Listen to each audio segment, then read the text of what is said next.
Você deve estar estranhando essa foto em preto e branco. Não estranhe. Estamos iniciando uma viagem ao passado.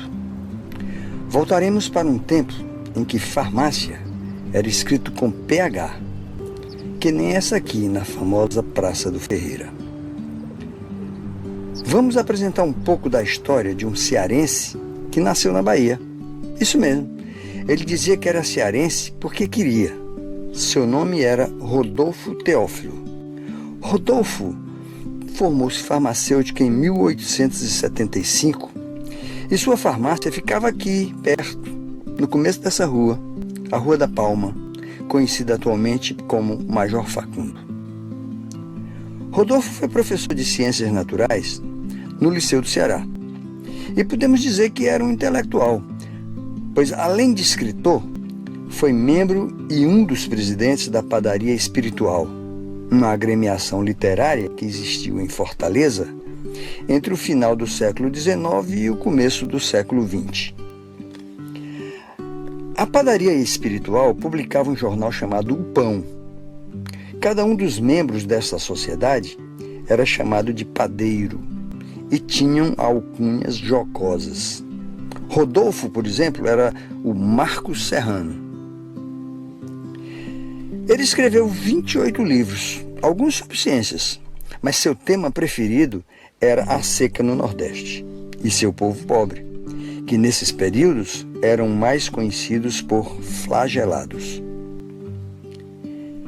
Ele começou a publicar seus livros pouco tempo depois de se formar, quando estabeleceu sua farmácia em Fortaleza aos 24 anos de idade. A farmácia foi inaugurada em 1877, o primeiro de um período de 3 anos trágicos para a saúde pública cearense. Fortaleza, nessa época, tinha uma população de mais ou menos 42 mil almas, como se dizia antigamente.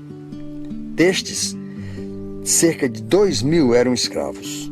Isso mesmo, o Brasil do imperador Dom Pedro II ainda tinha escravos. Rodolfo e sua esposa, Dona Raimundinha Cabral, eram abolicionistas e participaram da campanha para a libertação dos escravos, ao lado do Dragão do Mar e tantos outros. A seca que se estabeleceu no Ceará em 1877 foi uma das piores já conhecidas. A cidade ficou amontoada de sertanejos, fugindo do sertão, de tal forma que no ano seguinte, 1878, a população de Fortaleza aumentou assustadoramente de 42 mil pessoas para mais de 100 mil. A cidade não tinha estrutura para receber tanta gente. Os flagelados ficavam na periferia da cidade, alojados precariamente em abarracamentos sem a menor condição sanitária e se alimentando muito mal. Tudo favorável ao desenvolvimento de uma peste. E qual foi a peste da vez? A varíola. Epidemia de varíola. Os meses Berriobros de 1878 foram devastadores. Os retirantes que adoeciam eram levados para os lazaretos, que eram abrigos precariamente mantidos pelo poder público em locais mais afastados da cidade. Em setembro de 1878, os 300 leitos do lazareto da Lagoa Funda estavam lotados. No mês seguinte, em outubro, foram contabilizados cerca de 5 mil doentes. Em novembro, calculavam-se 40 mil enfermos na cidade.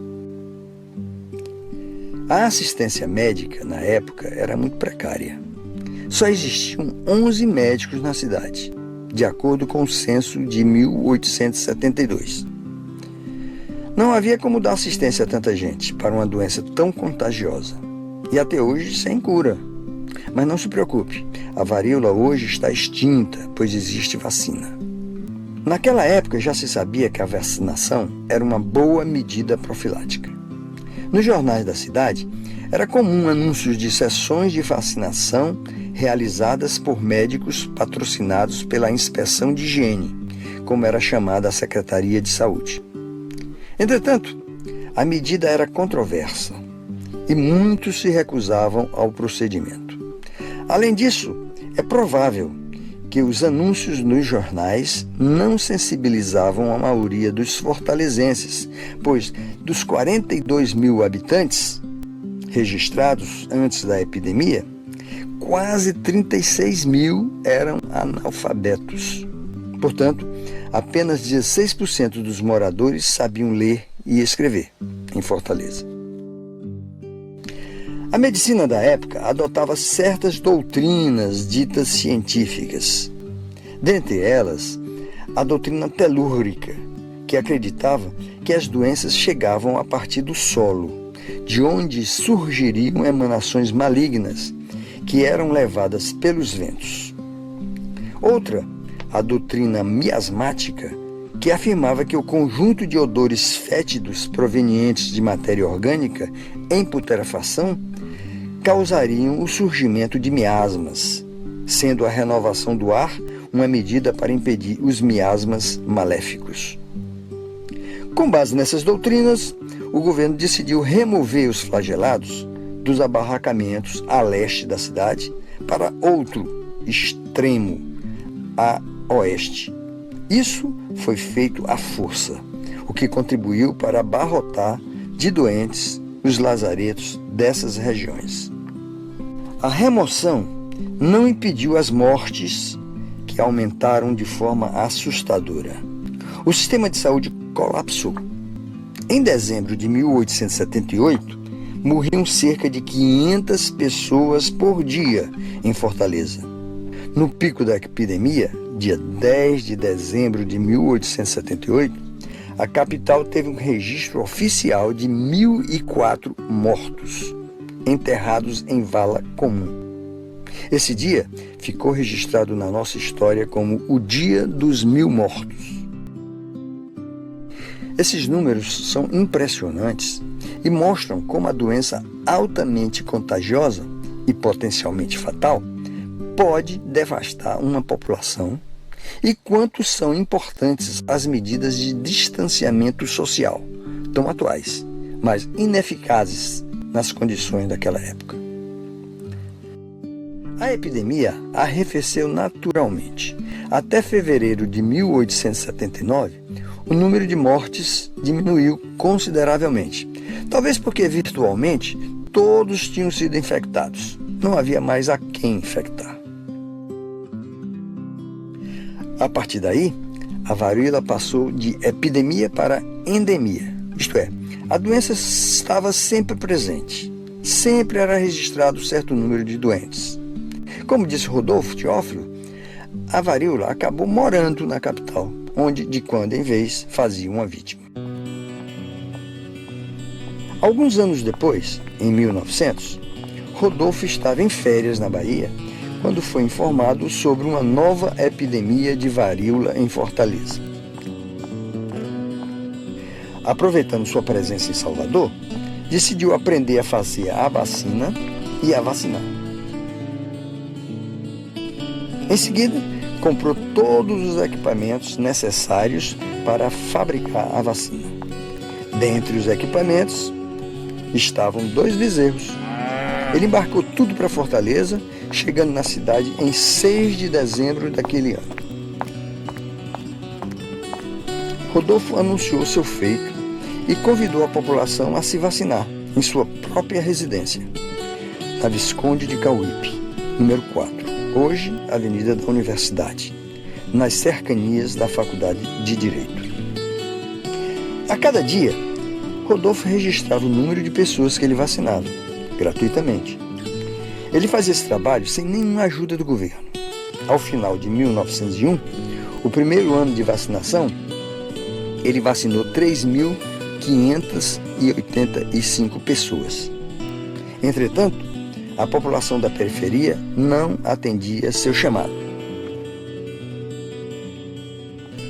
Em agosto, Rodolfo comprou um cavalo e diariamente cavalgava até os subúrbios para vacinar as pessoas. Encontrou muita resistência. Mães pegavam filhos pequenos ao colo, crianças corriam de medo, aos gritos, escondiam-se nas matas. Corria entre eles a ideia de que a vacina era uma desculpa que o governo inventara para acabar com os pobres e que Rodolfo era a própria peste disfarçada de gente. Mas Rodolfo não desistiu. Para convencer aquela gente, usava 3 métodos. Primeiro, contava histórias do Santo Jenner. Na verdade, ele falava do inglês inventor da vacina, que em sua história aconselhava a todos aceitarem a vacina. Um segundo método era ameaçar os renitentes com prisão e multas pesadas, que na verdade ele nem poderia aplicar, pois não era agente do governo. Às vezes funcionava, às vezes não. Aí entrava o terceiro método: pagava para vacinar. Tudo por sua conta. O governo do oligarca Antônio Pinto Nogueira Acioli passou a persegui-lo, acusando-o de desmoralizar as autoridades. Assim perdeu sua cátedra no liceu, foi acusado de charlatão, tendo seu estabelecimento farmacêutico boicotado. O próprio Rodolfo atestou que a varíola estava extinta em Fortaleza. Ele quase não encontrava pessoas doentes nas casas que continuava a visitar pela periferia. Após anos sob pressão e para se defender, em 1907, Rodolfo enviou uma amostra de sua vacina para a avaliação do Instituto Manguinhos, atual Fiocruz, no Rio de Janeiro. A resposta chegou cheia de elogios à qualidade da vacina cearense. Rodolfo Teófilo continuou a vacinar, sem descanso, até próximo de seu falecimento em 1932.